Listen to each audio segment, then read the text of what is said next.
Biomolecules में हमने पढ़ लिया था, मोनोसेकेराइड पढ़ लिया था, मोनोसेकेराइड में भी हमने पेंटोस शुगर, हेक्सोस शुगर पढ़ लिया था, एंड उसके बाद हमने डाइसेकेराइड पढ़ लिया था, माल्टोस, सुक्रोस एंड लैक्टोस पढ़ लिया था, ठीक है।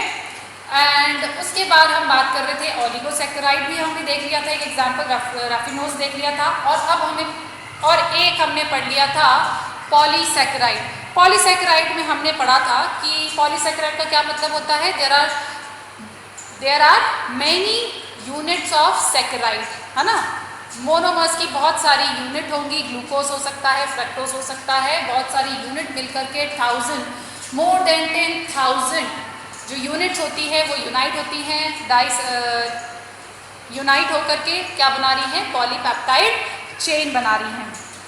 और उनके अंदर हमने देखा था कि जो बॉन्ड होता है जनरली कौन सा होता है, अल्फा 1,4 ग्लाइकोसाइडिक बॉन्ड होता है, ठीक है। और एक हमने पॉलीसेकेराइड का एग्जाम्पल पढ़ लिया था स्टार्च, और स्टार्च क्या है, स्टोरेज टाइप ऑफ पॉलीसेकेराइड है। एंड स्टार्च में हमने ये भी देख लिया था कि प्लांट जो होते हैं वो क्या करते हैं, ग्लूकोज को किस फॉर्म में स्टोर करते हैं, स्टार्च के फॉर्म में ग्लूकोज को स्टोर करते हैं। अब उन्होंने स्टार्च के फॉर्म में ग्लूकोज को क्यों स्टोर किया था, ये भी हमने देख लिया था, है ना। अब मुझे ये बताओ कि ग्लूकोज बनने के बाद वो किस फॉर्म में ट्रांसफर होता है, प्लांट में किस फॉर्म में ट्रांसफर होता है। हमने पढ़ा था कि जो ग्लूकोज है वो किस फॉर्म में ट्रांसफर हो रहा था, सुक्रोज के फॉर्म में ट्रांसफर हो रहा था। कॉन्सेप्ट समझना है, क्योंकि ग्लूकोज को हम ट्रांसपोर्ट नहीं कर सकते because it is a highly reactive form, ठीक है। हाईली रिएक्टिव क्यों है, क्योंकि ग्लूकोज के पास एल्डिहाइड ग्रुप फ्री रहता है, ठीक है। एल्डिहाइड इसके पास क्या है, फंक्शनल ग्रुप है, एंड सुक्रोज हम जानते हैं डाइसैकेराइड है, क्या है, डाइसैकेराइड फॉर्म है, ठीक है। ग्लूकोज एंड फ्रक्टोज से मिलकर बना है ग्लूकोज एंड फ्रक्टोज, है ना, ग्लूकोज एंड फ्रक्टोज से मिलके बना है। सो यहाँ पर कोई भी डाइसैकेराइड, यहाँ पर कोई भी फंक्शनल ग्रुप जो होता है वो फ्री नहीं रहता है। अगर आपको स्ट्रक्चर थोड़ा सा ध्यान हो तो ग्लूकोज और फ्रक्टोज, ग्लूकोज का 1 नंबर पे क्या प्रेजेंट होता है, एल्डिहाइड ग्रुप, और 2nd नंबर पे कीटोन ग्रुप होता है फ्रक्टोज में, और दोनों ही क्या करते हैं, ग्लाइकोसाइडिक बॉन्ड बनाते हैं, ठीक है। तो दोनों के पास ये फंक्शनल ग्रुप फ्री नहीं है, that's why they are the sucrose is the non reducing sugar है, और नॉन रिड्यूसिंग शुगर है इसलिए ये रिएक्टिव नहीं है, लेकिन क्या है, हाईली स्टेबल है। तो क्वेश्चन जो इंपॉर्टेंट ये है, क्वेश्चन ये होता है कि या किस फॉर्म में ग्लूकोज जो होता है, ग्लूकोज बनने के बाद वो किस फॉर्म में ट्रांसपोर्ट होता है, ठीक है, प्लांट्स के अंदर।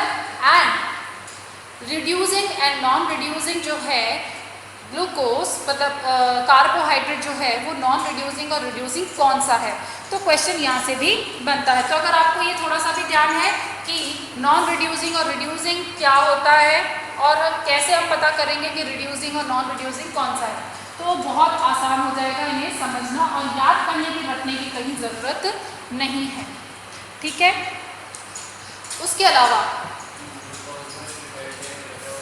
देखो ग्लूकोज में हमने ग्लूकोज का स्ट्रक्चर अगर आपको थोड़ा भी ध्यान में तो C6H12O6 है, और हमने पढ़ा था कि कार्बोहाइड्रेट के अंदर 2 ही ग्रुप होते हैं, फंक्शनल CHO यानी कि एल्डिहाइड और कीटोन ग्रुप होगा।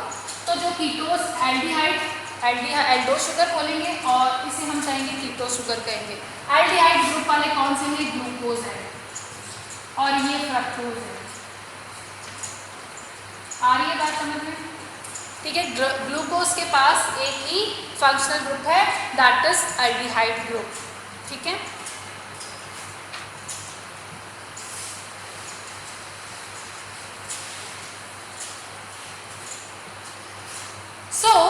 अब हमें पढ़ना है सेलुलोज के बारे में, ठीक है। हमने पॉलीसैकेराइड, यहाँ पर हम पढ़ने जा रहे हैं पॉलीसैकेराइड, और पॉलीसैकेराइड में भी हम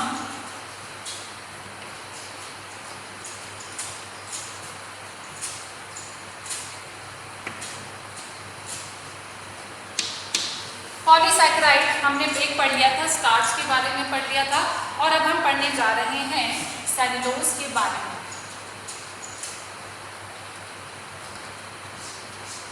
ओके, सेलुलोज क्या है?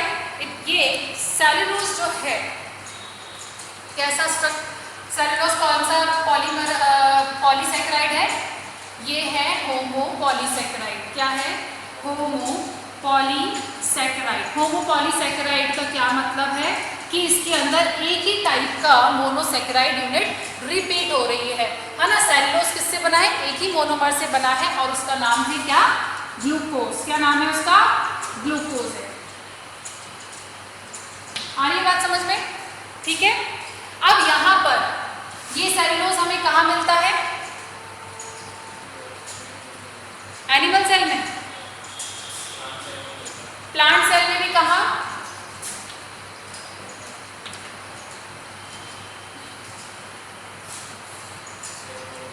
बिल्कुल, वेरी गुड, सेल वॉल में। प्लांट सेल की भी सेल वॉल का जो मेन चीफ कंपोनेंट क्या है? सेलुलोज है। ओके, नाउ अब यहां पर इंपॉर्टेंट बात यह है कि यहां पर बॉन्ड कौन सा है? अब यहां पर बॉन्ड क्या है? बॉन्ड कौन सा है? यहां पर जनरली जो ग्लाइकोसाइडिक बॉन्ड होता है वो कौन सा होता है? जनरली ग्लाइकोसाइडिक जो बॉन्ड होता है वो कौन सा होता है? ग्लाइकोसाइडिक बॉन्ड किसको बोलते हैं? पहले तो ये बताओ। चलो, ग्लूकोज, दो ग्लूकोज के बीच में जो बॉन्ड होगा वो ग्लाइकोसाइडिक बॉन्ड है, हमने इसी को कहा था। और एक तो सेम हाइट, सेम ग्लूकोज के अंदर जो बॉन्ड बन रहा था चेन से, जब वो रिंग फॉर्म में आ रहा था तब भी हमने उसको ग्लाइकोसाइडिक बॉन्ड कहा था, वो भी ग्लाइकोसाइडिक।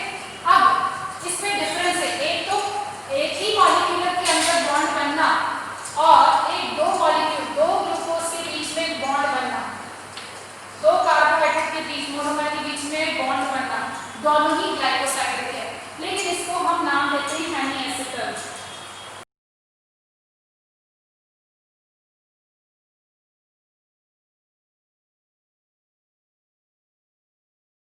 दोनों में बॉन्ड सेम है, दोनों को ही हम ग्लाइकोसाइडिक कह रहे हैं, ठीक है। लेकिन एक नाम इसका अलग से है कि जब एक ही मॉलिक्यूल के अंदर, एक ही ग्लूकोज के अंदर क्या बन रहा है, हमने जब चेन से हमने इसको रिंग फॉर्म में कन्वर्ट किया था तो जो बॉन्ड बन रहा था वो ग्लाइकोसाइडिक था, और उस टाइप के बॉन्ड को हम हेमीएसिटल बॉन्ड भी कहते हैं। क्या कहते हैं? हेमीएसिटल बॉन्ड कहेंगे। आ रही है बात समझ में? और दो ग्लूकोज के बीच में जो बॉन्ड बन रहा है, दो मोनोमर यूनिट के बीच में जो बॉन्ड बन रहा है उसको भी हम ग्लाइकोसाइडिक बॉन्ड कह रहे हैं, ठीक है। आ रही है बात समझ में? अब मुझे बताओ कि अब यहाँ पर जनरली दो ग्लूकोज, दो मोनोमर के बीच में जब बॉन्ड बनता है तो कौन सा बॉन्ड होता है वो? हाँ, लेकिन लिंकेज कौन से नंबर का है? हमने नंबर भी तो लिखे थे कि कौन सा इसका कौन सा कार्बन होता है और इसका कौन सा कार्बन नंबर होता है। लिंकेज का नाम क्या है? हाँ, अल्फा को भूल जाओ। 1-1 कैसे होगा? हाँ चलो, ये तो ग्लूकोज ही हमने पढ़ा था। अल्फा 1-4 लिंकेज नहीं था क्या? है? बिल्कुल भी, ये तो बिल्कुल ही भूल गए। तो कितनी बार रिपीट कराया मैंने? अल्फा 1-4 लिंकेज होता है जनरली, ठीक है। अभी तक हमने स्टार्च में भी यही पढ़ा था, अल्फा 1-4 लिंकेज उसमें प्रेजेंट होता है। और वही अल्फा 1-4 लिंकेज होने की वजह से हमारी बॉडी में जो एंजाइम्स होते हैं, देखो किसी भी चीज़ को बनाने के लिए वो एंजाइम्स स्पेसिफिक होते हैं और उसी चीज़ को तोड़ने के लिए भी एंजाइम्स क्या होते हैं?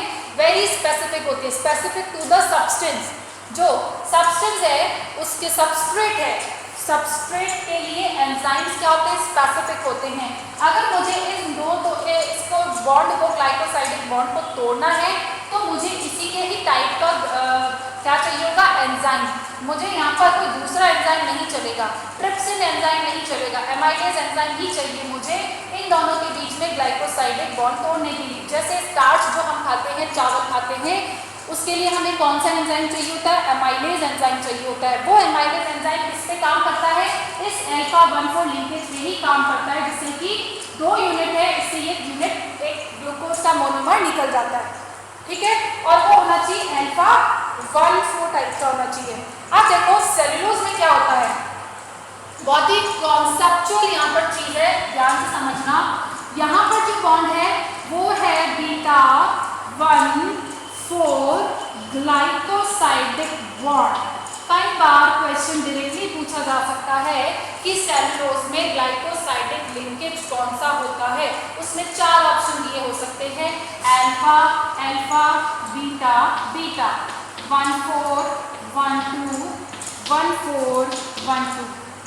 अब इसमें से 4 में से अब आपको इतना कंफ्यूजन हो जाता है उस समय कि क्या हो सकता है। अब आपको ये पता है, इसको भूल जाओ, ठीक है। क्वेश्चंस मैं बता रही हूँ कैसे आ सकता है। हमें इतना समझना है कि बीटा 1,4 ग्लाइकोसाइडिक लिंकेज कैसे बनता है, ठीक है। अब यहाँ पर जो बॉन्ड होता है वो क्या होता है, बीटा 1,4 ग्लाइकोसाइडिक बॉन्ड होता है, ठीक है। अब ये बीटा 1,4 ग्लाइकोसाइडिक बॉन्ड तो हम जानते हैं कि कैसे बन रहा है।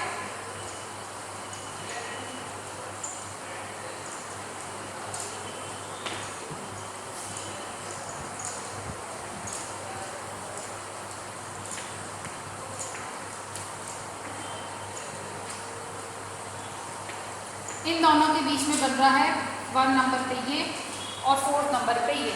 आ रही बात समझ में? तब तो हमने इसको क्या कहा था, अल्फा 1,4। अब देखो यहाँ पर अल्फा हम इसको क्यों कहते हैं, क्योंकि तुम देख रहे हो यहाँ पर दोनों का ओरिएंटेशन जो है सेम है। ओरिएंटेशन का मतलब है दोनों सेम ओरिएंटेशन में है ना, इसी तरह से अलाइन है। ये देखो इसी तरह से अलाइन है। अब यहाँ पर मान लो मैं इसकी पोजिशन चेंज कर दूँ,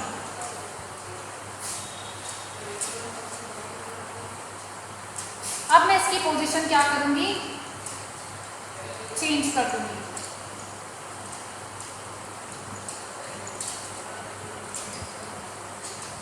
जब हम पहले बना रहे थे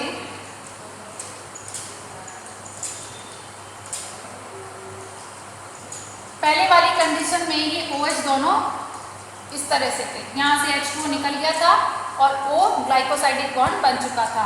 अब यहाँ पर क्या हो रहा है कि जैसे मैंने इस स्ट्रक्चर को फ्लिप कर दिया, 180 डिग्री पे फ्लिप हो गया, इसका ओरिएंटेशन चेंज हो गया, तो जो नीचे OH था वो कहाँ चला गया, ऊपर चला गया। यहाँ H है और यहाँ H है। अब जो बॉन्ड बनेगा वो ऐसे बनेगा।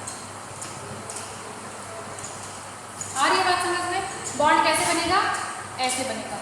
तो अब ये पहले तो ऐसे बन रहा था और अब ये ऐसे हो गया। यहाँ पर इनका ओरिएंटेशन क्या हो गया, चेंज हो गया। अब ओरिएंटेशन पता चलता है कि इसका ओरिएंटेशन कैसा है और इसका ओरिएंटेशन कैसा है, दिख रहा है हमें, साफ साफ दिख रहा है। एंड दैट्स वाई यहाँ पर जो बॉन्ड बना है वो कैसा है, बीटा ग्लाइकोसाइडिक बॉन्ड। कैसा है, बीटा 1 है तो वही अगेन, ठीक है। 1 2 3 4 4th कार्बन यहीं आएगा।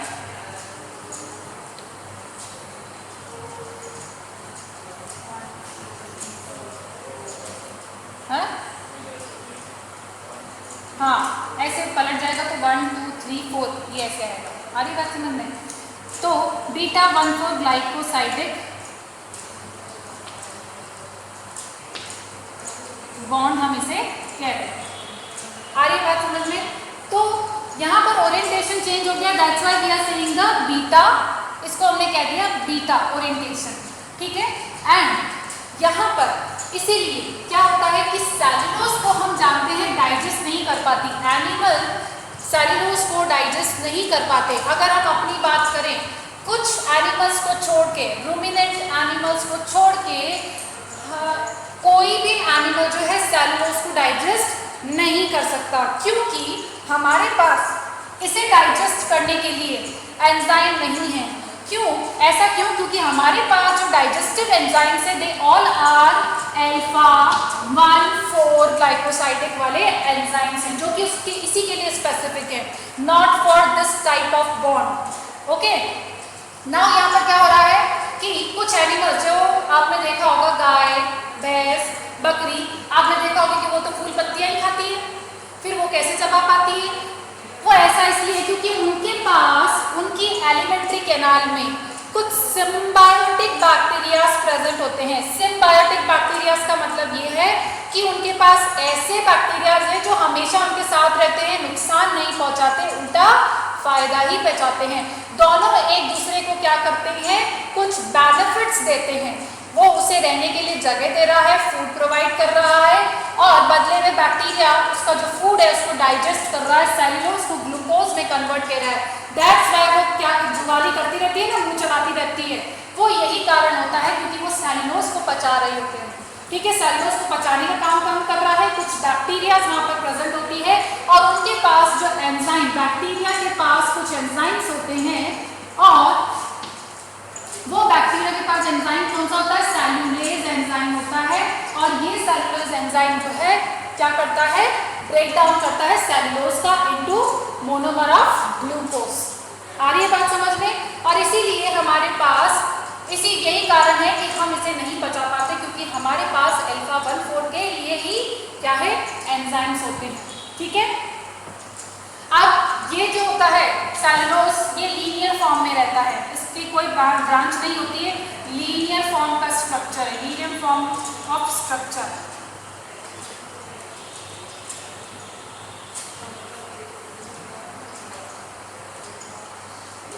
क्या है, लीनियर फॉर्म ऑफ स्ट्रक्चर है। ठीक है, अब यहाँ पर इसके यूजेस क्या है, इसके यूजेस हमको देखने हैं। इसका यूजेस तो सबसे पहले तो ये है कि हम जो कॉटन यूज करते हैं, कॉटन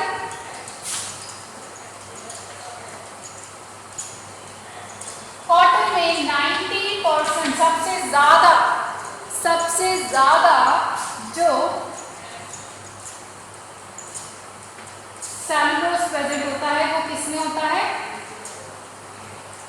किसमें होता है, कॉटन के अंदर होता है। उसके अलावा जूट और हेम्प के अंदर कितना होगा, जूट हेम्प के अंदर 40% सेल्यूलोज वहां पर प्रेजेंट होता है, जूट और हेम्प में। हमारी बात समझ में? हाँ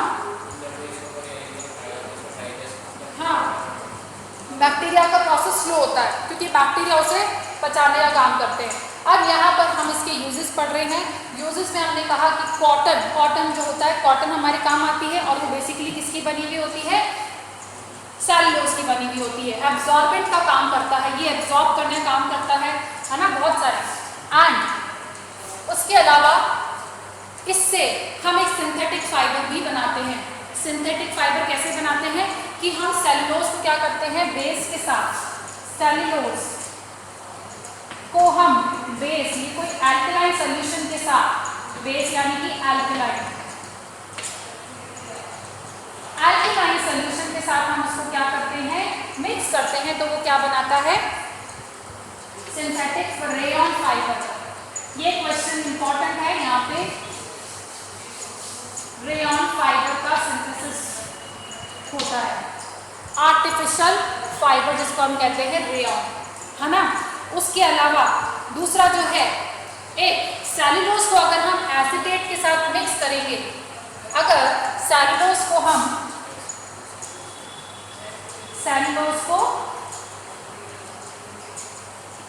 एसीटेट के साथ, एसीटेट यानी कि एसिड के साथ, एसिडिक मीडियम है ये, एक टाइप का एसिटिक एसिड के साथ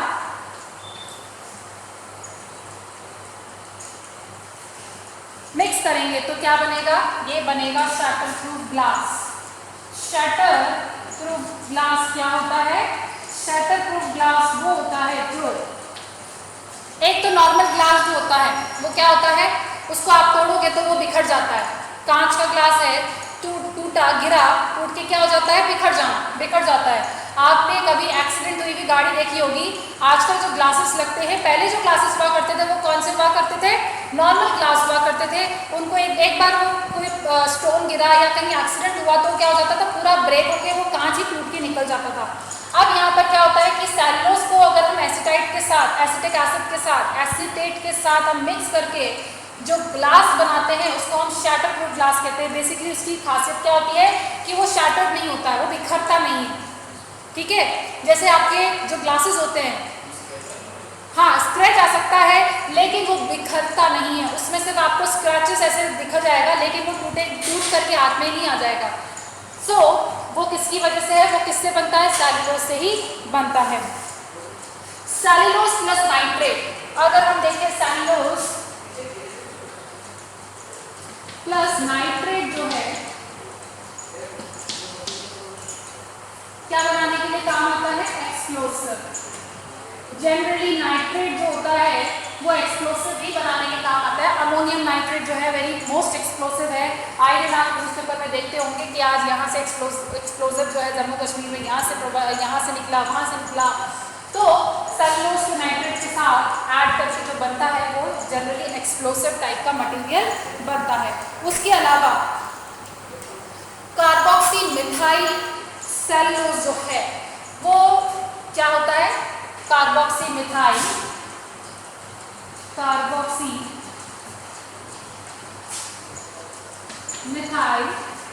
सेल्यूलोज।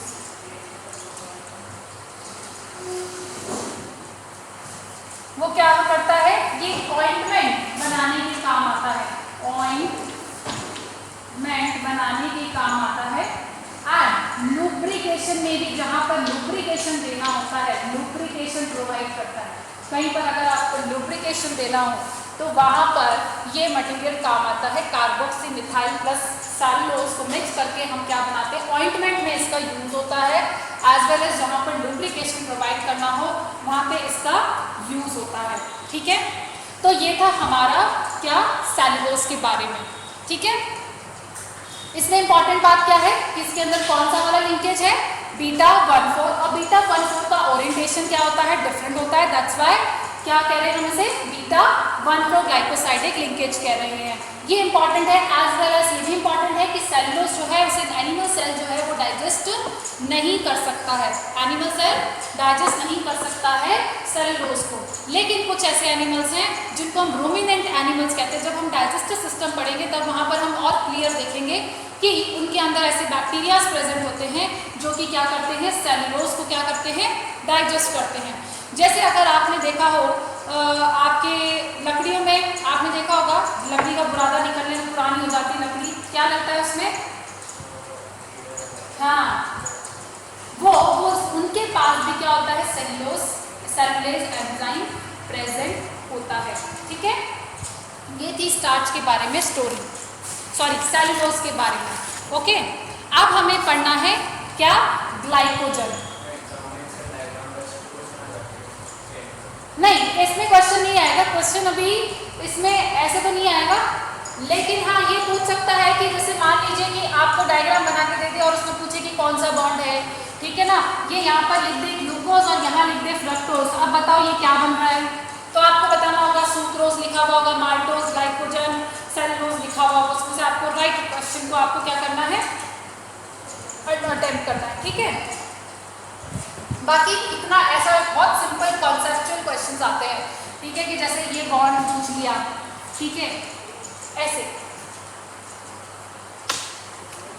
नाउ अब हमें जो पढ़ना है, अब हमें पढ़ना है ग्लाइकोजन के बारे में, पढ़ना है एनिमल जो कि एनिमल्स में प्रेजेंट होता है।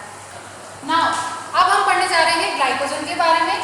ग्लाइकोजन क्या है, एक पॉलीसेकेराइड है। वो भी कौन सा पॉलीसेकेराइड है, it is a homo polysaccharide.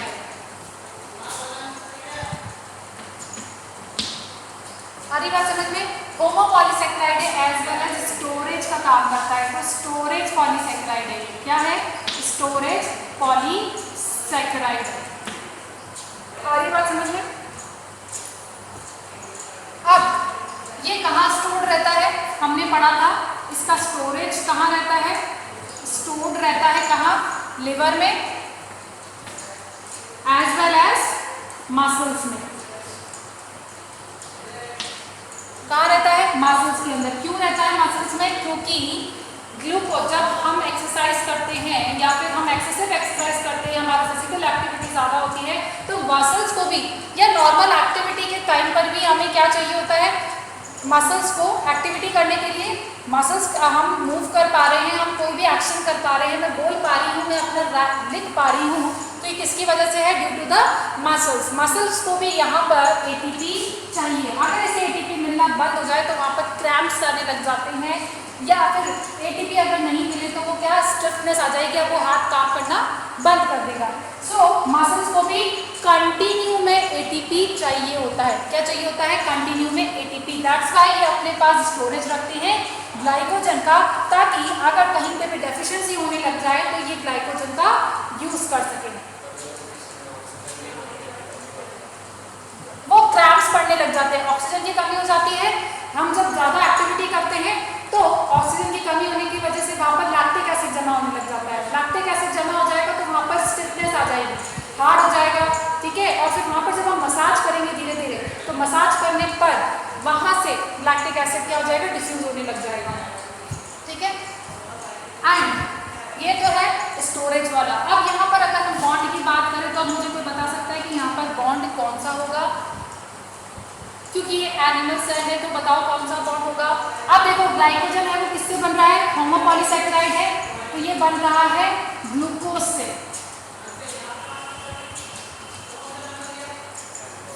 बिल्कुल अल्फा 1,4 ग्लाइकोसाइडिक बॉन्ड है। क्या है? अल्फा 1,4 ग्लाइकोसाइडिक बॉन्ड है। आ रही बात समझ में? एंड ये क्या करता है? अल्फा 1,4 ग्लाइकोसाइडिक बॉन्ड तो है, लेकिन एज वेल एज इसमें एक और बॉन्ड मिलेगा, अल्फा 1,6 ग्लाइकोसाइडिक बॉन्ड भी देखने को मिलेगा। और हम जानते हैं कि अगर उसमें अल्फा 1,6 ग्लाइकोसाइडिक बॉन्ड देखने को मिलेगा तो ये स्ट्रक्चर अब लीनियर नहीं होकर के कैसा हो जाएगा? ब्रांच्ड स्ट्रक्चर हो जाएगा। कैसा हो जाएगा? हम पढ़ चुके हैं कि मैंने बनाया भी था एक, है ना, बनाया था ना, स्ट्रक्चर में कन्वर्ट हो जाएगा। आ रही है बात समझ में? स्टार्च के अंदर ऐसे ही हुआ था, एमाइलोज के अंदर तो सिंपल लीनियर था, और एमाइलोपेक्टिन के अंदर क्या था? अल्फा 1,4 और अल्फा 1,6 वाला क्या था? स्ट्रक्चर उसमें देखने को हमें मिला था। सो दिस इज द, यहाँ पर भी सेम यही है, ब्रांच्ड स्ट्रक्चर यहाँ पर देखने को मिलता है ग्लाइकोजन में। एज वेल एज ये क्या देता है? ये रेड कलर देता है विथ आयोडीन, रेड कलर देता है विथ आयोडीन, रेड कलर देता है आयोडीन के साथ ग्लाइकोजन। आ रही बात समझ में? ये हो गया बहुत ही छोटा सा टॉपिक है। इसमें इंपॉर्टेंट है कि स्टोर कहाँ रहता है, एज वेल एज बॉन्ड यहाँ पर कौन सा है अगेन, ठीक है। अब हमें पढ़ना है काइटिन के बारे में पढ़ना है। अब देखो काइटिन क्या है।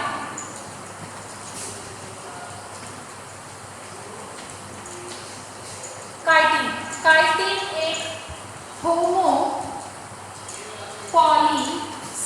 है। क्या है? होमोपॉलीसैकेराइड है।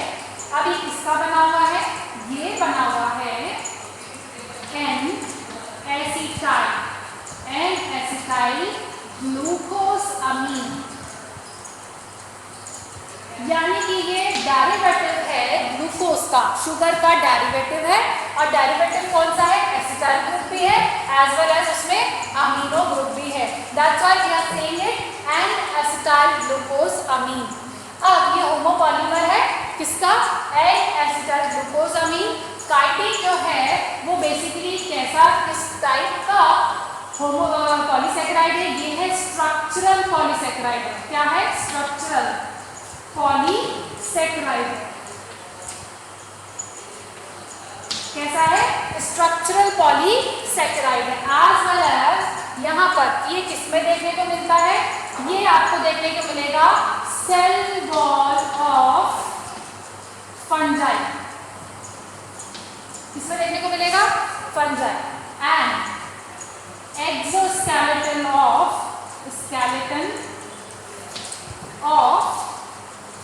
किसका है? ऑर्थ्रोपोडा, जैसे कॉकरोच, ऑर्थ्रोपोडा। अभी हम ये सारा पढ़ेंगे कि ऑर्थ्रोपोडा क्या होता है ना? हाँ, आप मैंने बताया था कि इसके जो अपेंडेजेस होते हैं, जॉइंटेड अपेंडेजेस होते हैं, ऑर्थोपोडा के। इसमें जो एक्सोस्केलेटन यहाँ पर इनमें देखने को मिलता है, हमारी बॉडी के अंदर तो क्या होता है एंडोस्केलेटन है, इनकी बॉडी के अंदर एक्सोस्केलेटन होता है। जनरली वो किसका बना हुआ होता है, काइटिन का बना हुआ रहता है। ऑर्थोपोडा का एग्जाम्पल है कॉकरोच। ठीक है, एक झींगा मछली भी इसी का उदाहरण है। झींगा मछली का नाम सुना है, प्रॉन का है, प्रॉन सुना है नाम, ऐसा मछली जैसा दिखता है लेकिन उसको मछली नहीं है, वो ऑर्थोपोडा है। क्या है वो, मछली नहीं है। मछली तो आ जाती है अपने कॉर्डेट के अंदर, लेकिन वो झींगा मछली जो कि प्रॉन है, प्रॉन जो है वो किसका है, उसका भी जो एक्सोस्केलेटन जो बना हुआ रहता है, बाहर जो आवरण होता है स्केलेटन होता है, वो भी काइटिन का बना हुआ रहता है। जनरली उसका कलर कैसा हमें देखने को मिलता है, थोड़ा सा ब्राउनिश कलर होता है, ब्राउनिश कलर उसका होता है। ठीक है, सो ये था हमारा पॉलीसेकेराइड में ग्लाइकोजन एंड काइटिन। एक और पॉलीसेकेराइड है जिसका नाम है इन्यूलिन। उसका नाम क्या है, इन्यूलिन। इन्यूलिन जो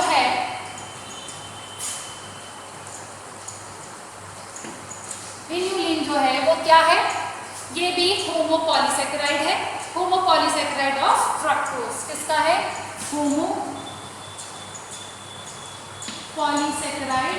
ऑफ फ्रक्टोज। ये क्या है, होमोपॉलीसेकेराइड ऑफ फ्रक्टोज है। और ये कुछ प्लांट्स की रूट्स है, जैसे कि डहेलिया, प्लांट्स की रूट्स में देखने को मिलता है ये इन्यूलिन। ठीक है, और एक और है हमारे पास,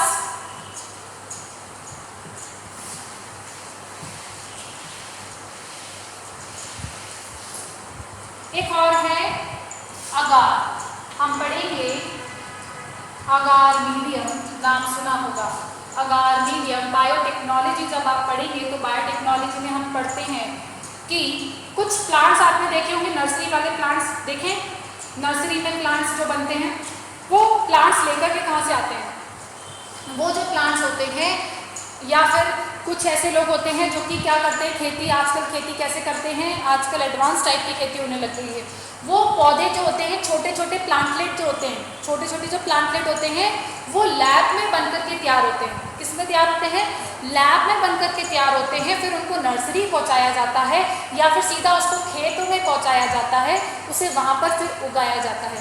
ठीक है, जब वो छोटे से इतने बड़े हो जाते हैं तब तक तो वो क्या कहलाते हैं, प्लांटलेट्स बोलते हैं, वो स्टार्लिंग्स भी बोलते हैं उनको।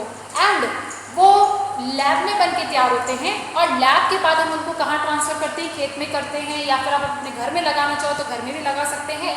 सो जो लैब के अंदर तैयार होता है, लैब के अंदर जो तैयार किया जाता है, एक मीडियम चाहिए होता है।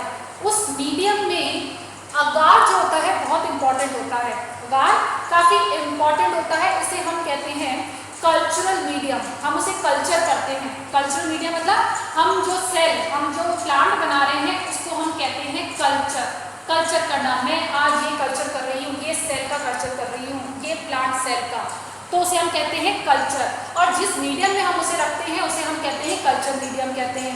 उस कल्चर मीडियम में बहुत सारे न्यूट्रिएंट्स मिलाए जाते हैं, बहुत सारे न्यूट्रिएंट्स मिलाए जाते हैं, and one of the thing is उसमें मिलाया जाता है अगार। ये जो अगार है बेसिकली क्या है, होमोपॉलीसेकेराइड है। अगार, इंपॉर्टेंट बात ये है कि अगार क्या है, होमोपॉलीसेकेराइड है ऑफ गैलेक्टोज। क्या है, गैलेक्टोज, है ना, गैलेक्टोज है। एज वेल एज ये किससे मिलता है, एक एल्गी से मिलता है। किससे, अगार किससे मिलता है, एक एल्गी जो कि रेड एल्गी है, उसका नाम है रेड एल्गी। ठीक है, जेलिडियम उसका नाम है, रेड एल्गी है जेलिडियम, जिससे अगार क्या मिलता है, अगार को ऑब्टेन किया जाता है इस एल्गी से। आ रही है बात समझ में। और ये जो अगार है बेसिकली थोड़ा सा म्यूकस टाइप में होता है। किस फॉर्म में होता है, थोड़ा सा म्यूकस होता है। और ये क्या करता है, ये मीडियम को, जो मीडियम होता है कल्चर मीडियम को थिक करने का काम करता है, थिकनेस प्रोवाइड करता है, थिकनेस प्रोवाइड करता है। हमें ज़्यादा नहीं जानना है कि क्या होता है क्या नहीं करता है, हमें सिर्फ इतना समझना है कि ये पॉलीसेकेराइड है और ये किसका बना है, गैलेक्टोज का बना है। इससे ज़्यादा हमको ध्यान, थोड़ा सा और ध्यान रखना है कि एल्गी से बनता है। अगार से वर्ड निकल के आ जाता है, एल्गी मिलता जुलता है, तो अगार से इसको ऑब्टेन किया जाता है। एंड अगर नाम याद हो जाता है तो it's very good, gelidium. Okay, उसके अलावा अब हम यहाँ बात करते हैं हेमीसेल्यूलोज की बात करते हैं। सेल्यूलोज हमने पढ़ लिया था, अब है हेमीसेल्यूलोज।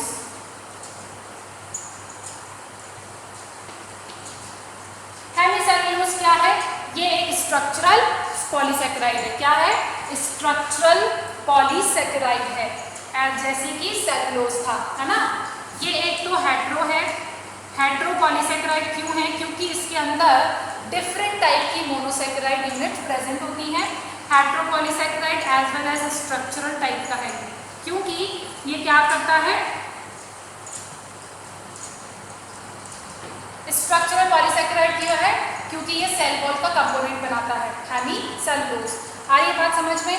आज वेल एज ये क्या, अब इसके कंपोनेंट्स क्या क्या है? इसके कंपोनेंट्स हैं galactose, mannose, galactose, mannose and plus xylose और अराबिनोज। क्या है? अराबिनोज। ये इंपॉर्टेंट है, याद रखना कि ये किसका बना हुआ है? Hemicellulose, galactose, mannose. ये दोनों तो किसके एपीमर है? बताओ, हमने पढ़ा था, एपीमर पढ़ा था ना, ग्लूकोज के एपीमर है। ग्लूकोज के एपीमर, मैनोज क्या था? C2, C2 पे पोजीशन चेंज हो जाती है, और गैलेक्टोज क्या था? C4 पे। गैलेक्टोज और किसका कंपोनेंट है? गैलेक्टोज किसका कंपोनेंट है? और गैलेक्टोज कहाँ? मिल्क, लैक्टोज का कंपोनेंट है कि नहीं है? Milk sugar. लैक्टोज किसमें मिलता है? मिल्क के अंदर, और मिल्क थोड़ा सा मीठा मीठा सा लगता है, उसके अंदर क्या प्रेजेंट होता है? लैक्टोज, है ना। और लैक्टोज के अंदर क्या प्रेजेंट होता है? ग्लूकोज एंड गैलेक्टोज, डाइसैकेराइड है लैक्टोज। हमारी बात समझ में? ये C4 पे पोजीशन चेंज हो जाती है, और यहाँ पर C2 पे पोजीशन चेंज हो जाती है। एंड ये किसकी एपीमर है? ग्लूकोज। इनके स्ट्रक्चर में चेंज है, बाकी chemical formula is the same. Structure में लिटिल बिट वेरिएंट है इसमें। आ रही बात समझ में? सो ये यहाँ पर आपका, ये तो हो गया हमारा पॉलीसेकेराइड। एक और पॉलीसेकेराइड बचता है, वो है म्यूकोपॉलीसेकेराइड। क्या है? Mucopolysaccharide. Mucopolysaccharide, these are the derivative of polysaccharide, मतलब मोनोमर्स, कार्बोहाइड्रेट के, शुगर के क्या है? डेरिवेटिव है, और उस डेरिवेटिव से क्या बन रहे हैं? म्यूकोपॉलीसेकेराइड बन रहे हैं। अभी आपको समझ में आ जाएगा म्यूको। अब ये जो म्यूको से मतलब है थोड़ा म्यूकस, थोड़ा सा स्लाइमी जैसा होता है। म्यूको से मतलब है म्यूकस, और म्यूकस कैसा होता है? थोड़ा सा स्लाइमी होता है, थोड़ा सा थिक होता है ना। तो ये कैसा होता है? स्लाइमी एंड थोड़ा सा स्टिकी होता है, स्लाइमी एंड स्टिकी होता है। अब इसके जो एग्जाम्पल हैं, जिसमें हम सबसे पहले पढ़ने वाले हैं पैक्टीन। पैक्टीन किसका कंपोनेंट है? ये भी सेल वॉल का कंपोनेंट है। सेल वॉल में, सेल वॉल का कंपोनेंट है ना, पैक्टीन। अब ये पैक्टीन किसका बना हुआ रहता है? ये बना हुआ रहता है galacto, galacto uronic acid and gluco uronic acid का बना हुआ रहता है। ठीक है, ये डेरिवेटिव है, किसके हैं? ग्लूकोज के और गैलेक्टोज के क्या है? डेरिवेटिव है ना। हमने इसमें कोई और कंपोनेंट जोड़ दिया, अमीन जोड़ दिए, एसिटाइल जोड़ दिया, तो ये क्या हो गए? डेरिवेटिव हो गए। ठीक है, ये क्या है? म्यूकोपॉलीसेकेराइड। नाउ एक और है हेपेरिन। क्या है? हेपेरिन। हेपेरिन जो है ये भी म्यूकोपॉलीसेकेराइड है। ये किसमें? एनिमल ब्लड सेल में प्रेजेंट है, ह्यूमन बींग्स के अंदर प्रेजेंट होता है।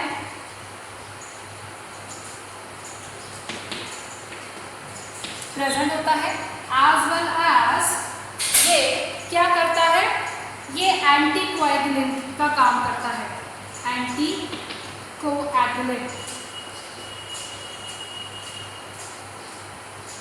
यानी कि ब्लड में जब ये प्रेजेंट होता है तो ये क्या करता है, एंटीकोएगुलेंट का मतलब है कि ये चिपकने से रोकता है, क्योंकि हमारे ब्लड के अंदर कुछ प्लेटलेट्स भी प्रेजेंट होती है, वहाँ पे क्लॉट होने से रोकता है दैट हेपारिन, इसलिए हम इसे कह रहे हैं एंटीकोएगुलेंट मटेरियल है ये हेपारिन। ओके, ब्लड को क्या करता है, थिन करने का काम करता है थोड़ा सा, ठीक है। तो ये है हेपारिन, इसका कंपोनेंट हमें नहीं जानना, हमें सिर्फ इतना पता होना चाहिए ग्लूकोपॉलीसैकेराइड के टाइप हमें पता होने चाहिए, ठीक है। अब जैसे जो थर्ड टाइप है, थर्ड टाइप के अंदर आ जाएगा हाइलुरोनिक एसिड, हाइलुरोनिक एसिड। अब ये हाइलुरोनिक एसिड क्या बता है, ये हाइलुरोनिक एसिड कहाँ प्रेजेंट होता है, बिटवीन द जॉइंट्स, इसका मतलब है between the joints of bone.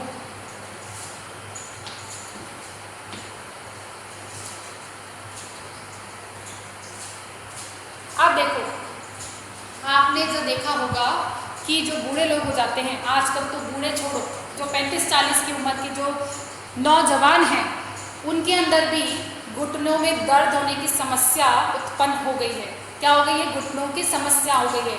क्या समस्या हो गई कि उनको पेन होने लग गया है, वो उठ नहीं पाते हैं, उठ बैठ नहीं पाते, चलते समय उन्हें घुटनों में दर्द होता है। आ रही है बात समझ में? तो ऐसा क्यों हो रहा है, क्योंकि हमारे जो जॉइंट्स होते हैं, उन जॉइंट्स, ये दो बोन्स जब होती है ना, ये जो बोन होती है, इस बोन के, इन बोन्स जो होती है, जॉइंट ऐसे जुड़े हुए नहीं होते आपस में, ये थोड़े से ना लिगामेंट से जुड़े हुए रहते हैं, इससे लिगामेंट से जुड़े हुए रहते हैं, और इनके बीच में जो स्पेस होता है, यहाँ पर एक फ्लूइड प्रेजेंट होता है जिसको हम कहते हैं साइनोवियल फ्लूइड, साइनोवियल फ्लूइड। क्या होता है, साइनोवियल फ्लूइड। ये साइनोवियल फ्लूइड जो है, इसमें प्रेजेंट होता है hyaluronic acid.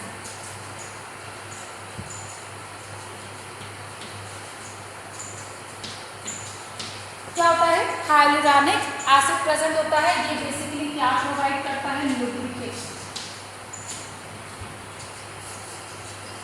Provides lubrication.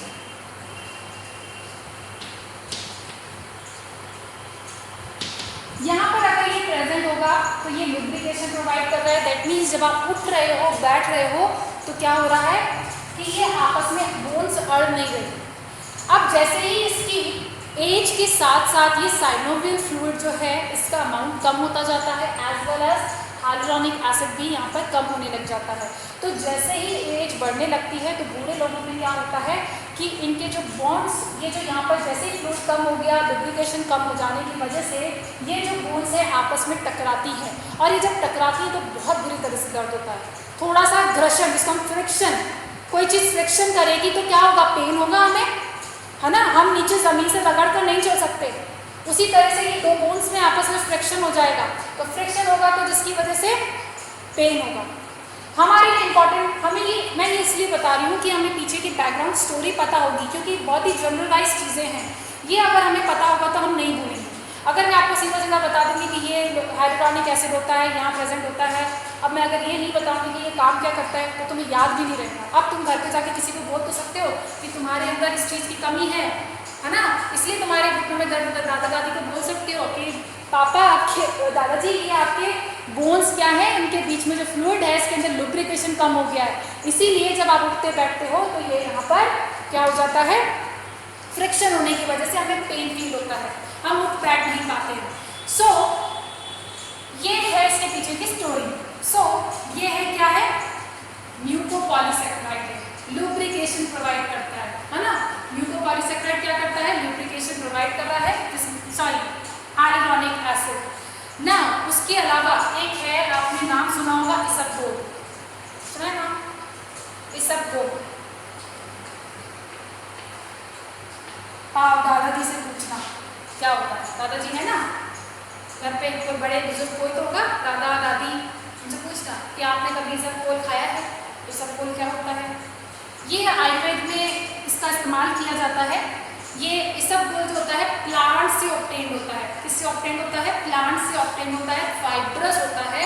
And ये जो इसबगोल होता है, जिनको कॉन्स्टिपेशन की प्रॉब्लम रहती है, सो कॉन्स्टिपेशन में उसको क्या दिया जाता है? इसबगोल उसको दही के साथ मिला करके खिलाया जाता है, जिससे भी उसको कॉन्स्टिपेशन के चांसेस क्या हो जाते हैं? कम हो जाते हैं। बेसिकली क्या कराता है वो? इंटेस्टाइन में पेरिस्टाल्टिक मूवमेंट कराता है। पेरिस्टाल्टिक मूवमेंट होने की वजह से कॉन्स्टिपेशन क्या हो जाता है? उसके चांसेस कम हो जाते हैं। तो इसबगोल बहुत अच्छा है, लोग डॉक्टर प्रिस्क्राइब भी करते हैं इसे। ना उसके अलावा एक और है हमारा म्यूकोपॉलीसेकेराइड।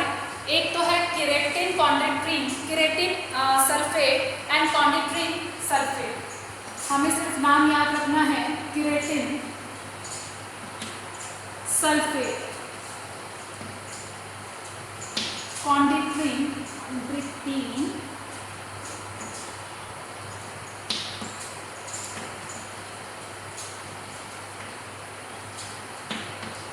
ये भी क्या करते हैं? ये बेसिकली कहाँ मिलेंगे? ये मिलता है आपकी आईज की कॉर्निया में, स्किन के अंदर। जो केरेटिन है बेसिकली क्या है? केरेटिन आपके बाल, हार्ड स्ट्रक्चर क्यों है? Due to the keratin. Even eye की कॉर्निया में भी प्रेजेंट होता है केरेटिन एंड कॉन्ड्रिट्रीन। ठीक है, हमें सिर्फ टाइप देखने हैं, म्यूकोपॉलीसेकेराइड के भी ये टाइप है। ठीक है, केरेटिन एंड कॉन्ड्रिट्रीन ये हमारे टाइप हो गए म्यूकोपॉलीसेकेराइड के। और यहाँ हमारा खत्म हो जाता है क्या? पॉलीसेकेराइड। कार्बोहाइड्रेट यहाँ पर खत्म हो चुका है। ठीक है, थोड़ा सा हम रिवाइज और कर लेते हैं कि कार्बोहाइड्रेट में हमने क्या क्या इंपॉर्टेंट है और क्या क्या हमें देखना है। कार्बोहाइड्रेट क्या है? Hydrates of carbon, hydrates of carbon. Basically इनका रेशियो क्या होता है? 1:2:1 वाटर के, है ना। हाइड्रेट्स ऑफ कार्बन है तो वाटर कंपोनेंट इसमें प्रेजेंट होता है। दैट्स वाई यहाँ पर इनका रेशियो जो होता है वो H2O के बेसिस पर होता है 2:1। ना हमने देखा था कि इसके टाइप्स क्या क्या थे, हमने टाइप देखे थे, है ना। टाइप देखे थे ना हमने इसके कि कौन कौन से टाइप हैं इसके? Monosaccharide, oligosaccharide and polysaccharide. Monosaccharide में क्या था? उसको सिंपली कैसे डिफाइन कर सकते हो? 3 से, हाँ, मतलब एक ही यूनिट होती है, उसको फर्दर आप हाइड्रोलाइज नहीं कर सकते हो। जो कि मोनोमर सिंगल यूनिट होते हैं, further it can not be further hydrolysed, है ना। सो बायोमॉलिक्यूल्स में जो हम सबसे पहले अब हम जो पढ़ने जा रहे हैं वो हम पढ़ने जा रहे हैं अमीनो एसिड। क्या पढ़ने जा रहे हैं? Amino acid.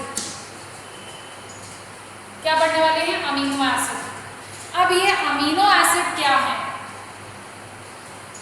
ये अमीनो एसिड जो हैं, these are the organic compounds. Amino acid क्या है? ऑर्गेनिक कंपाउंड्स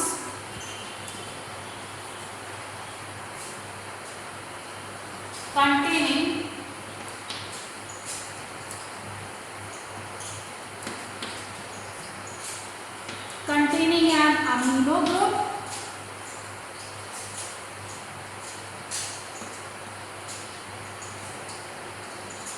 and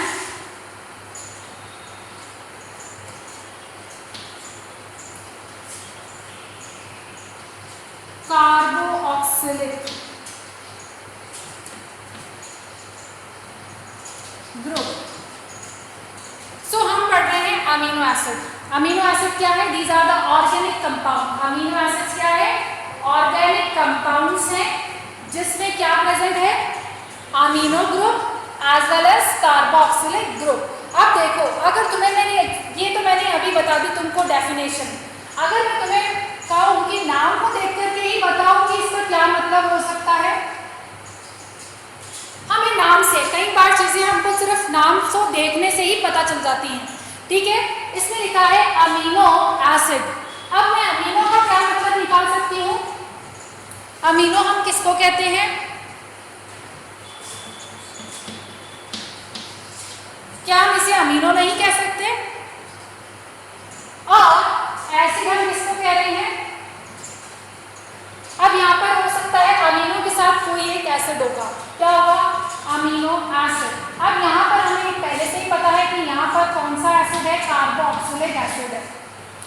तो ठीक है, तो दैट्स व्हाई ये क्या है? ऑर्गेनिक कंपाउंड्स हैं। क्या है? ऑर्गेनिक, क्योंकि इसके अंदर कार्बन भी है, हाइड्रोजन भी है, ऑक्सीजन भी है एंड नाइट्रोजन भी प्रेजेंट होता है। These are the organic compounds है, ठीक है, जिसके अंदर क्या प्रेजेंट है? अमीनो ग्रुप है as well as carboxylic group है। अगर मैं इसका स्ट्रक्चर बनाऊं, अब मैं देखो इसमें क्या होता है कि अमीनो एसिड जो है ये बना कैसे है? अमीनो एसिड बनता कैसे है? ये क्या है? कार्बन की कितनी वैलेंसी होती है? 4। ये 4 हो गई, 4 वैलेंसी कंप्लीट कर रहा है, तो हम इसे केमिस्ट्री में कहते हैं मीथेन। क्या कहते हैं? मीथेन, ठीक है।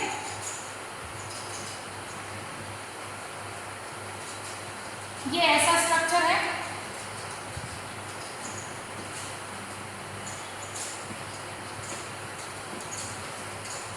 ऐसे बना सकती हूँ। अब एक H को तो मैंने छोड़ दिया यहाँ पर, एक H को हटा दिया, क्या बना? यहाँ पर मैंने रख दिया यहाँ पर मैंने रख दिया कार्बोक्सिलिक ग्रुप। यहाँ मैंने एक H को अगेन हटा के क्या रख दिया? NH2।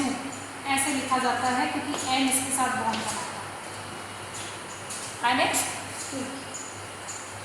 और ये बन गया हमारा क्या? Amino acid. बेसिकली यहाँ इस H की जगह हम लिखते हैं R। क्या लिखते हैं? R।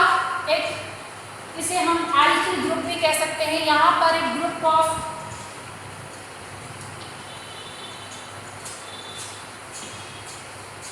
R group. अभी हम इस पर ध्यान मत दो, अभी हमें सिर्फ इतना समझना है कि अमीनो एसिड का स्ट्रक्चर क्या होता है। अमीनो एसिड के स्ट्रक्चर में कार्बन और उस कार्बन के साथ 4 कंपोनेंट्स अटैच्ड होते हैं, जिसमें से एक तो हाइड्रोजन है, एक अमीन ग्रुप है, एक कार्बोक्सिलिक एसिड है, और एक जो 4th वन है वो क्या है? R ग्रुप है। इस R ग्रुप में कुछ भी हो सकता है। ये 3 चीजें तो ऑलवेज फिक्स रहेंगी। क्या रहेंगी? फिक्स रहेंगी किसी भी अमीनो एसिड में। आप देखो यहाँ पर अमीनो एसिड जो है ये इसका जनरल स्ट्रक्चर है। क्या है? जनरल स्ट्रक्चर है। क्या है? जनरल स्ट्रक्चर है अमीनो एसिड का, जिसके अंदर हाइड्रोजन प्रेजेंट है, कार्बोक्सिलिक ग्रुप प्रेजेंट है, अमीन ग्रुप प्रेजेंट है एंड एक R ग्रुप भी प्रेजेंट होगा। R मैंने जनरल कह दिया है। यहाँ पर जैसा डिफरेंट R ग्रुप्स लगेंगे वो फिर क्या बन जाएगा? डिफरेंट टाइप का अमीनो एसिड बन जाएगा। क्या बन जाएगा? डिफरेंट टाइप का अमीनो एसिड बन जाएगा। सो हम इसको थोड़ा सा और अच्छे से देख लेते हैं।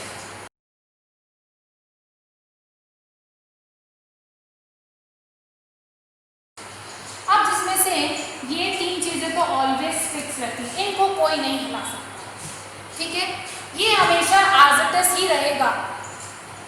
अब अगर मैं यहाँ पर चेंज करती जाऊँ, यहाँ पर कुछ अलग अलग कंपोनेंट्स जोड़ती जाऊंगी, तो यहाँ अलग अलग टाइप के क्या बन जाएंगे? अमीनो एसिड बन जाएंगे। There are 300 types of the amino acids. हमें वो 300 नहीं पढ़ने हैं। बहुत सारे अमीनो एसिड्स हैं और वो अमीनो एसिड की फिजिकल एंड केमिकल प्रॉपर्टी जो है वो कौन डिसाइड करता है? That R group. ये R ग्रुप जो है यही डिसाइड करता है physical, it decides the physical and chemical property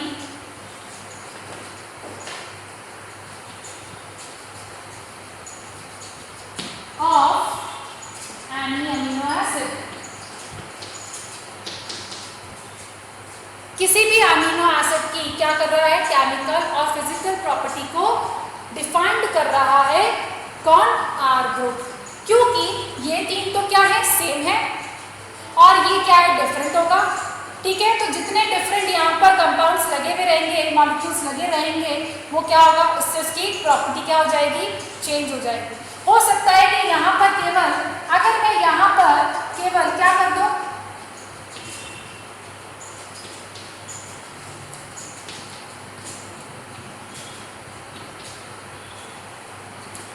यहाँ पर केवल मैं एक H ग्रुप ही जोड़ दूं, यहाँ पर केवल मैं क्या कर दूं, H ग्रुप ही जोड़ दूं, ठीक है ना। तो ये क्या बन जाएगा, ये अब बन जाएगा ग्लाइसिन अमीनो एसिड। क्या बन जाएगा, ग्लाइसिन।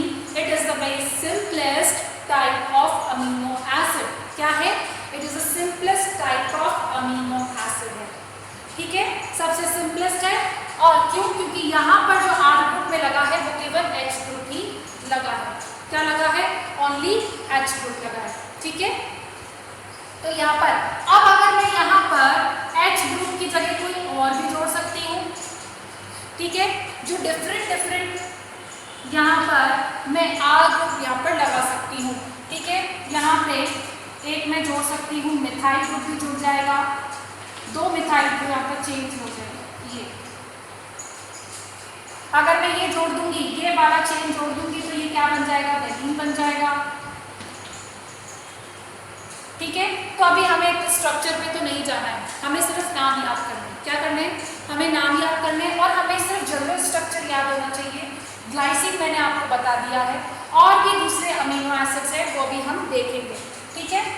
तो हमें सिर्फ इतना समझना है कि अमीनो एसिड क्या होता है और उसका स्ट्रक्चर क्या है। तो this is the general structure of amino acid, okay. And simplest type का ये है amino acid which is a glycine. आ रही है बात समझ में। अब यहाँ पर इंपॉर्टेंट बात क्या है, अब यहाँ पर इंपॉर्टेंट बात ये है, एक टर्म आती है किरल कार्बन। आप पढ़ेंगे, पढ़ा है कभी किरल कार्बन, क्या होता है किरल कार्बन, नहीं पढ़ा है ना। देखो किरल कार्बन जो है, कार्बन की वैलेंसी कितनी होती है, 4, कितनी होती है, 4। अब यहाँ पर कार्बन की जो 4 वैलेंसी जो है, उन चारों वैलेंसी के अंदर डिफरेंट 4 टाइप्स के डिफरेंट क्या होंगे, मॉलिक्यूल ग्रुप्स अगर प्रेजेंट हो इस कार्बन की वैलेंसी पर, एक ये अलग ग्रुप है, ये अलग ग्रुप है, और ये अलग ग्रुप है, और यहाँ पर कुछ अलग ग्रुप है, तो ये क्या हो जाएगा, तो this carbon would be referred as chiral carbon. इसे आप केमिस्ट्री में और डिटेल में करेंगे कि ये किरल कार्बन जो है क्या है, क्या हम किरल कार्बन किसको कहेंगे, जिसके अंदर चारों वैलेंसीज के जो ग्रुप्स हैं वो क्या है, डिफरेंट ग्रुप्स हैं, ठीक है। दिस इज द, ये चारों ही डिफरेंट है एक दूसरे से, क्या इसमें से कोई सेम है, नहीं, ये चारों ही एक दूसरे से डिफरेंट है। तो जितने भी अमीनो एसिड्स हैं उन सब के अंदर chiral carbon, minimum 1 chiral carbon is present except the glycine, क्योंकि ग्लाइसिन के अंदर हम जानते हैं कि इसमें एक हाइड्रोजन प्रेजेंट होता है, और ये हाइड्रोजन जो है सेम है, दोनों सेम हो गए। आ रही है बात समझ में।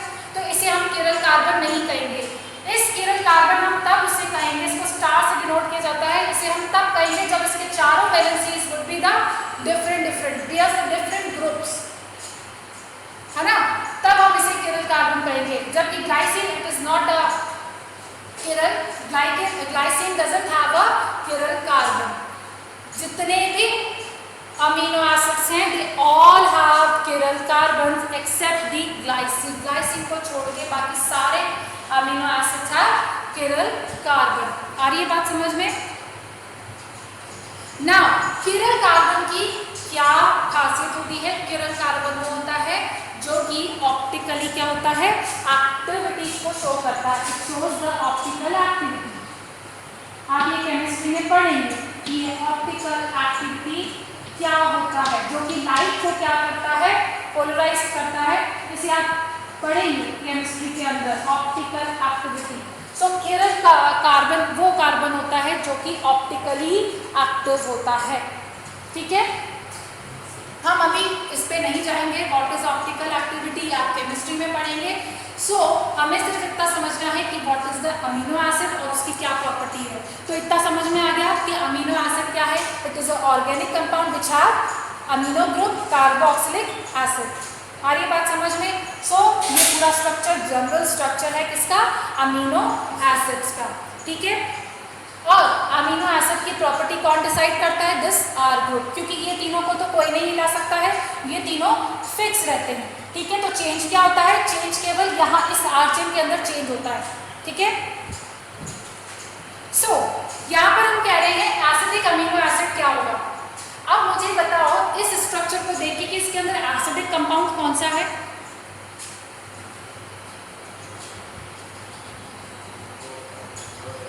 हाँ, एसिडिक कंपाउंड कौन सा है इसके अंदर, मैंने अभी बताया था। Which one is the acidic and the basic. Amino generally basic compound है, मैंने ये नहीं बोला था, लेकिन मैंने ये जरूर बोला था कि this is the acidic group. Carboxylic acid नाम नहीं है, कार्बोक्सिलिक एसिड ग्रुप COOH। अभी आप केमिस्ट्री में पढ़ोगे ये सारे नाम, और वहां नहीं पढ़ोगे तो वहां डंडे खाओगे। ये तो बायो है, बायो में तो काम चल जाएगा, केमिस्ट्री में क्या करोगे। तो this is the carboxylic acid. आ रही है बात समझ में, कार्बोक्सिलिक ग्रुप भी कहेंगे हम इसे। अगर मैं H हटा दूं तो ये हो जाएगा कार्बोक्सिलिक ग्रुप, ठीक है। अब देखो कि यहाँ पर कह रहे हैं एसिडिक अमीनो एसिड क्या है। एसिडिक अमीनो एसिड वो होते हैं जिनकी साइड चेन में एक्स्ट्रा कार्बोक्सिलिक ग्रुप प्रेजेंट हो। मिनिमम एक extra carboxylic, extra COOH group present in side chain, ठीक है। तो हम उसे क्या कह रहे हैं, एसिडिक अमीनो एसिड कह रहे हैं। हमारी बात समझ में। तो एसिडिक अमीनो एसिड कौन से हैं, एक तो है ग्लूटामिक एसिड, कम से कम 23-25 अमीनो एसिड याद करने पड़ेंगे, उसमें से भी 10 तो अमीनो एसिड तुम्हें याद होने ही चाहिए, और वो मैं तुम्हें याद करा दूँ, ठीक है। Glutamic acid as well as aspartic acid.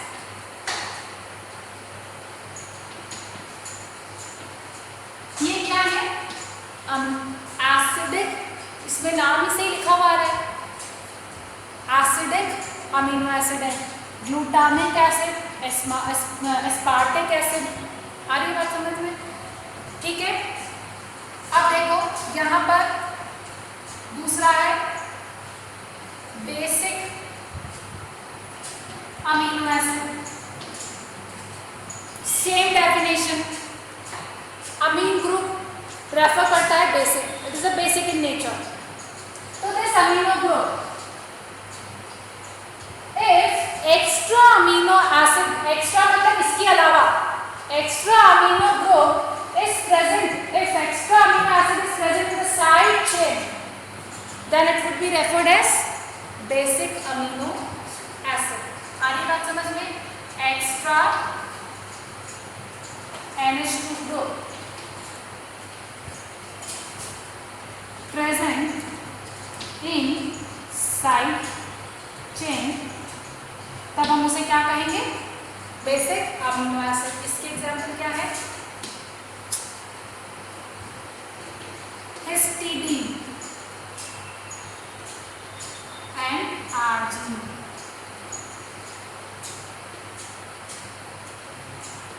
Histidine and arginine, ये नाम बेटा अभी नए नए लग रहे हैं, लेकिन ये याद हो जाएंगे अगर आप इनको भी रिवाइज करोगे, दिमाग में रखोगे तो याद हो जाएंगे, ठीक है। आर्जिनिन एंड हिस्टीडीन, ये क्या है, बेसिक नेचर है इनका। एज वेल एज लाइसिन भी है, लाइसिन। ये क्या है? Basic type of amino acids है। आ रही है बात समझ में? अब हम यहाँ पर बात करेंगे न्यूट्रल अमीनो एसिड। ठीक है, न्यूट्रल अमीनो एसिड। अब यहाँ पर जो थर्ड टाइप है न्यूट्रल अमीनो एसिड है। न्यूट्रल अमीनो एसिड का मतलब ये होगा कि उनकी आर चेन में नीदर NH2 ग्रुप होगा नॉर CO ग्रुप। आ रही है बात समझ में? न्यूट्रल ग्रुप किस न्यूट्रल अमीनो एसिड किसको कहेंगे? जिनके अंदर क्या होगा? ना तो अमीन ग्रुप है ना ही कार्बोक्सिलिक ग्रुप है। आ रही है बात समझ में? अब इसके एग्जाम्पल क्या है? जैसे तो वहां पर क्या हो सकता है? जैसे सीरीन, जैसे सीरीन के पास alcoholic group OH group, OH group जिस नाम के पीछे लगा रहता है। जैसे हमने पढ़ा था अल्कोहल हम किसको कहते हैं? जिसमें CH2 के साथ OH ग्रुप लगा हुआ हो लास्ट में, है ना, टर्मिनल पे OH ग्रुप लगा हो तो वो क्या कहलाएगा? उसे हम कहते हैं अल्कोहल कहते हैं, है ना। तो यहाँ पर सीरीन के अंदर क्या प्रेजेंट होता है? OH ग्रुप प्रेजेंट होता है आर चेन में। आर चेन में क्या प्रेजेंट होगा? OH प्रेजेंट होगा। This is the alcohol group. आ रही बात समझ में? टायरोसिन, टायरोसिन जो है उसके अंदर क्या प्रेजेंट होता है? बेंजीन रिंग प्रेजेंट होती है। बेंजीन रिंग जिसको हम एरोमेटिक भी कहते हैं। बेंजीन रिंग किसको कहते हैं? This is the benzene ring. पढ़ोगे अभी तुम एरोमेटिक कंपाउंड्स ऑर्गेनिक केमिस्ट्री के अंदर पढ़ोगे, सारी कहानी इसी के पीछे ही होगी, बेंजीन रिंग के पीछे। बेंजीन रिंग में 6 आर्म्स होती हैं, carbon carbon carbon carbon carbon carbon, इसे हम कहते हैं बेंजीन रिंग। ठीक है, उसके अलावा है सिस्टीन, एक एग्जांपल।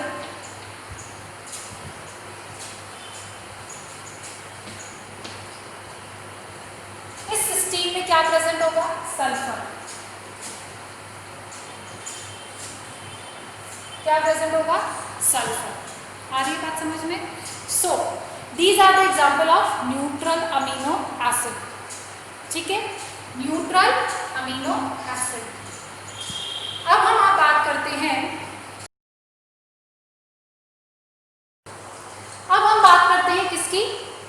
अब हम बात करेंगे असेंशियल अमीनो एसिड की। अभी हमने कितने टाइप पढ़े? 1 2 3 टाइप पढ़ लिए। ठीक है, अब जो हम 4th टाइप पढ़ेंगे वो होगा असेंशियल अमीनो एसिड। एक हमने पढ़ लिया एसिडिक, एसिड के अंदर कार्बोक्सिलिक, साइड चेन के अंदर कार्बोक्सिलिक ग्रुप प्रेजेंट होगा।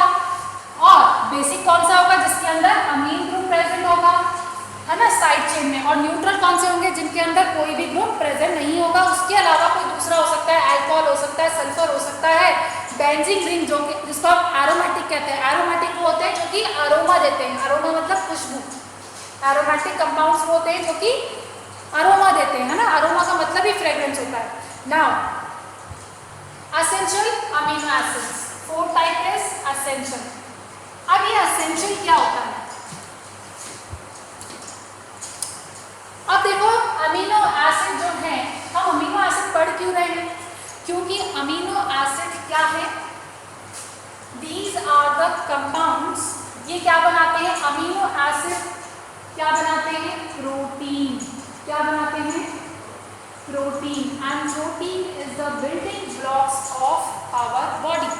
प्रोटीन क्या है? Building blocks. ये आपकी बिल्डिंग ब्लॉक्स बनाता है आपकी बॉडी का। ठीक है, प्रोटीन इज वेरी असेंशियल, है ना। प्रोटीन बहुत जरूरी है। सो इसे हम कह रहे हैं, so इसीलिए हम अमीनो एसिड कह रहे हैं, क्योंकि प्रोटीन क्या है? Polymer of the amino acid. That's why we are studying the amino acid. Now amino acid जो है एक टाइप है essential amino acid. Essential का मतलब क्या होता है? जरूरी है।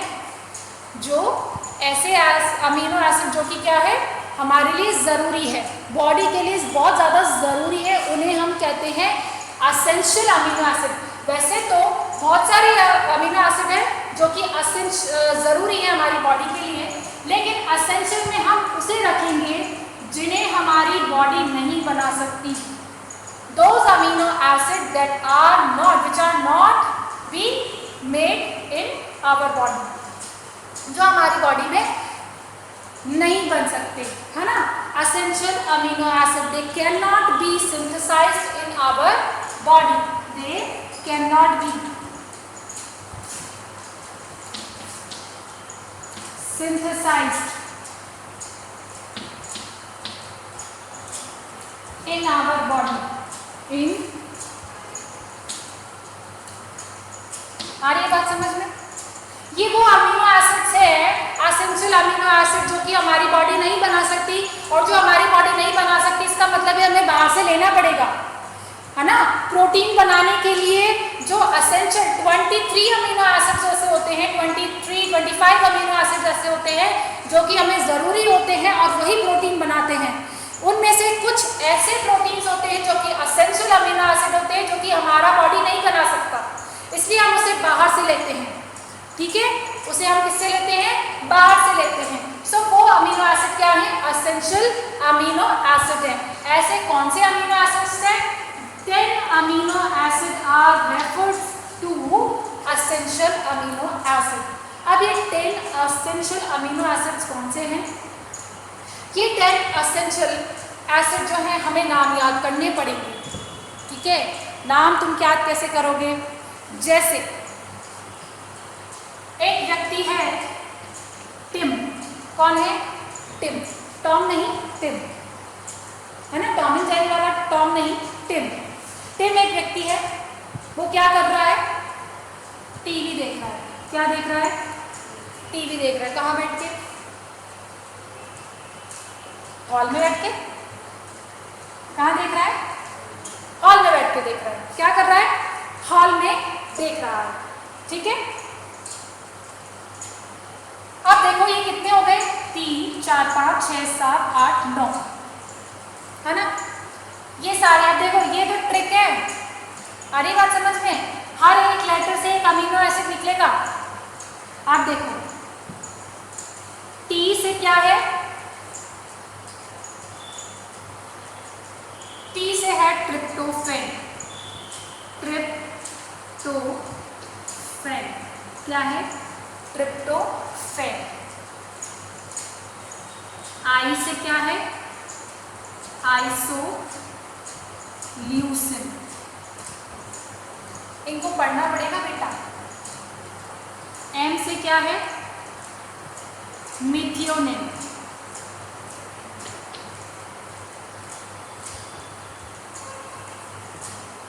ठीक है। टी से क्या है? अगेन टी आ गया है, थ्रियोनिन।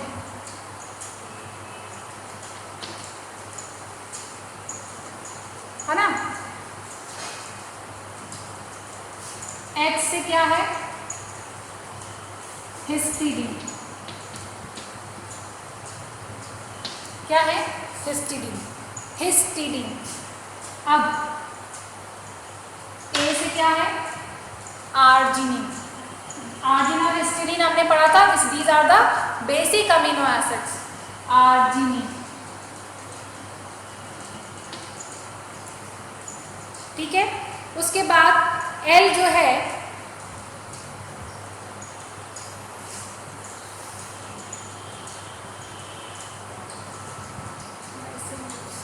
एक तो हमने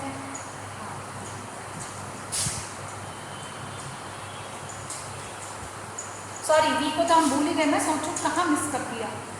टी को हमने किससे कहा? थ्रियोनिन। वी है वेलिन। क्या है? वेलिन। और दो एल बचे हैं, leucine and this is the lysine.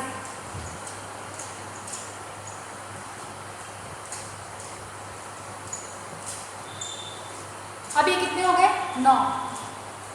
मेरा नाम क्या है? पूजा। पी याद रखना, ठीक है। यहाँ लिख देती हूँ पी, ठीक है ना। और इसका नाम है फिनाइल एलानिन।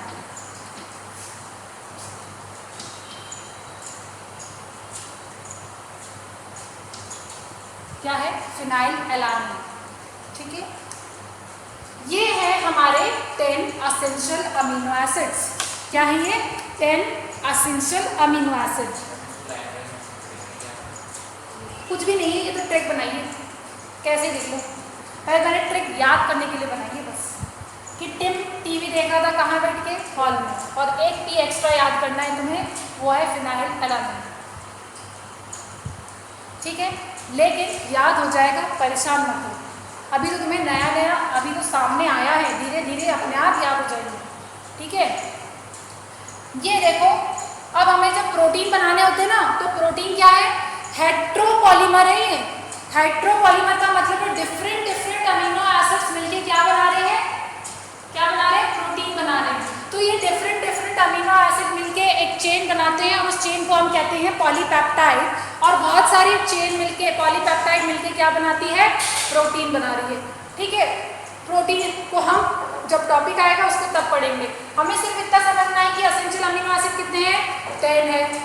टिम टीवी देख रहा था कहाँ पर, हॉल में। अब टिम क्या है, टी का नाम है ट्रिप्टोफैन, अगेन एक टी का नाम है थ्रियोनिन। ठीक है, आई है आइसोल्यूसिन, एम है मिथियोनिन, टी है थ्रियोनिन, वी है वैलिन।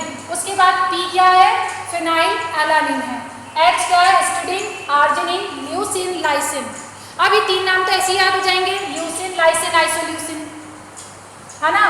टी थ्रियोनिन और ट्रिप्टोफैन। ठीक है, हिस्टिडीन आर्जिनिन एक जैसे हैं, नाम याद हो जाएंगे।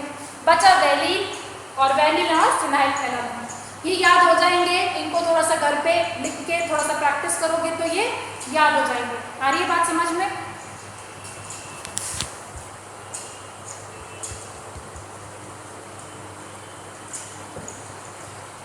सो यहाँ पर एक और टर्म आती है सेमी एसेंशियल। अब यहाँ पर सेमी एसेंशियल का क्या मतलब है, यहाँ पर सेमी एसेंशियल का मतलब वो है, सेमी का मतलब हाफ, सेमी मतलब हाफ। तो ऐसे अमीनो एसिड जो कुछ तो अमाउंट हमारी बॉडी बना लेती है और कुछ अमाउंट उसको क्या करना पड़ता है, बाहर से बोरो करना पड़ता है। दैट मीन्स अगर उसको 100 ग्राम चाहिए तो 50 ग्राम तो हम बना सकते हैं, लेकिन अगर 50 ग्राम क्या चाहिए, बाहर से लेना पड़ेगा। तो हम उसे कहते हैं सेमी एसेंशियल अमीनो एसिड। और सेमी एसेंशियल अमीनो एसिड के अंदर आते हैं हिस्टिडीन एंड आर्जिनिन। क्या आते हैं, हिस्टिडीन एंड आर्जिनिन, जो कि बेसिक अमीनो एसिड है। क्या है, बेसिक अमीनो एसिड है। These are called as semi essential amino acid. And non essential कौन से होंगे फिर, जो कि हमारी बॉडी बना सकता है ना, उसको बाहर से लेने की जरूरत ही नहीं क्योंकि हमारी बॉडी उसको बना रही है। तो अदर जितने भी अमीनो एसिड्स है, इसको छोड़, इन 10 को छोड़ के वो सारे क्या है, नॉन एसेंशियल अमीनो एसिड्स है, और उनको हमारी बॉडी सिंथेसाइज कर सकती है। आ रही बात समझ में? ठीक है, तो अब ये याद हो जाएगा, याद करना पड़ेगा। ठीक है, ये नाम जो है तुम्हें थोड़े से घुसाने पड़ेंगे, ये नहीं याद कर पाओ कि एसिडिक कौन सा है और बेसिक कौन सा है, लेकिन ये तो थोड़ा बहुत याद कर लेना कि अमीनो एसिड्स के नाम याद हो जाए। वो बाद में देखना कि कौन सा क्या है। अभी अमीनो एसिड्स के नाम याद करके देखो कि कौन अमीनो एसिड के तुम्हें कितने नाम याद हो पाते, कम से कम 10-12 तो याद करो, है ना। सो आज के लिए हम इतना ही पढ़ेंगे। ठीक है,